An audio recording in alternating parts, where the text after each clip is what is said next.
So tonight we are hearing that the president may have already decided who he wants the next U.S. ambassador to the United Nations to be. That's according to Senator Bob Corker. He says he knows who the pick is.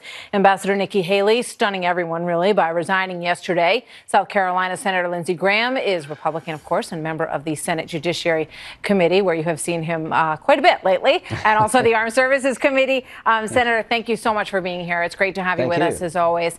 So, your thoughts on the Nikki Haley resignation, the discussion that perhaps, there's some sort of arrangement where you're going to be the Attorney General and she's going to take over your Senate seat. What do you say about all that? That's crazy. She did a great job. She wants to spend time with her family. She's got a kid going to Clemson and another one going to college pretty soon. She served her country very well. Here's the deal. I'll bet you $20 and I'll give you 10-to-1 odds. If I'm Attorney General, I'll give you $200. If I'm not, you give me $20. I'll take all those bets all day long.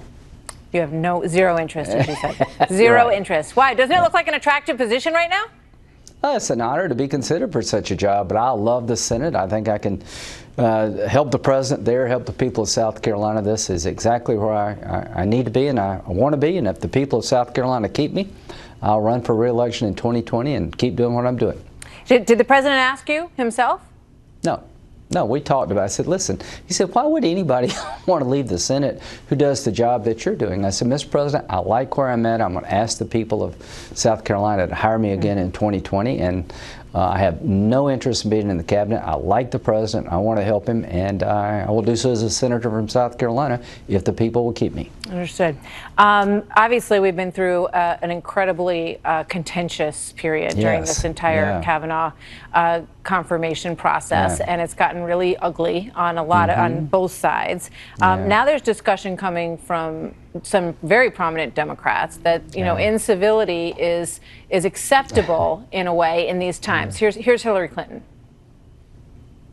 You cannot be civil with a political party that wants to destroy what you stand for, what you care about. That's why I believe if we are fortunate enough to win back the House and/or the Senate, that's when civility can start again. But until then, the only thing that the Republicans seem to recognize and respect is strength. What do you say? Well, I would say that if you think what happened to Brett Kavanaugh was civil, we have a definite different view of what civil means. Civil means that you do not destroy a good man because you want power. You don't hide the evidence and ambush him. You don't turn to the Avenattis of the world and allow accusations completely unfounded. You tell Dr. Ford, hey, we would go to California. So, Michelle Obama said, when they go low, we go high. Here's my view of the Democratic Party regarding Kavanaugh. Going low is a step up for you. You were in the gutter in terms of the Democratic Party's approach to Kavanaugh. Yeah, but I mean, what we're hearing, though, in these comments, and I'm going to play Eric Holder's comment, which plays right off of Michelle Obama's comment in a moment. It looks like they're saying that, the guys on your side, the men and women on your side, were so tough and did not give in, and that they are learning a lesson from that, and that they're going to sort of match that kind of strength with this. Let's listen to Eric Holder. Michelle says that, when they go low, we go high. No. When they go low, we kick them. All around. Well, I voted for Sotomayor and Kagan. I can't imagine I would do to them what they tried to do to Kavanaugh. Keep it up. Keep it up, Mr. Holder. Keep saying that you're going to you keep doing what you're doing. See how the American people like this. This is the #1 issue, I think, for America in November. Do you agree with what they did to Brett Kavanaugh? Do you believe that what they did was okay? And if you believe it was okay, vote Democrat. If you thought it was despicable, vote for us.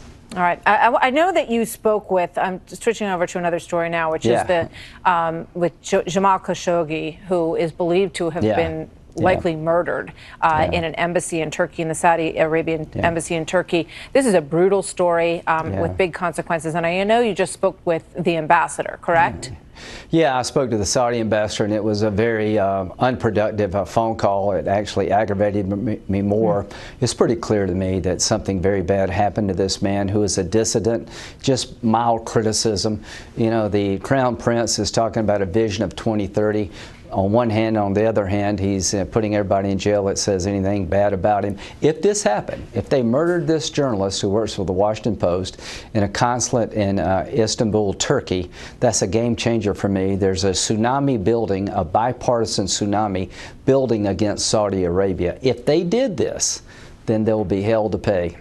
Well, I mean, you know, we have been sort of working toward a good relationship with Saudi Arabia and Israel, you know, strength in that group against Iran. And so the president's going to look at this situation and be, I would imagine, hesitant unless he has absolute evidence to damage that relationship at this point.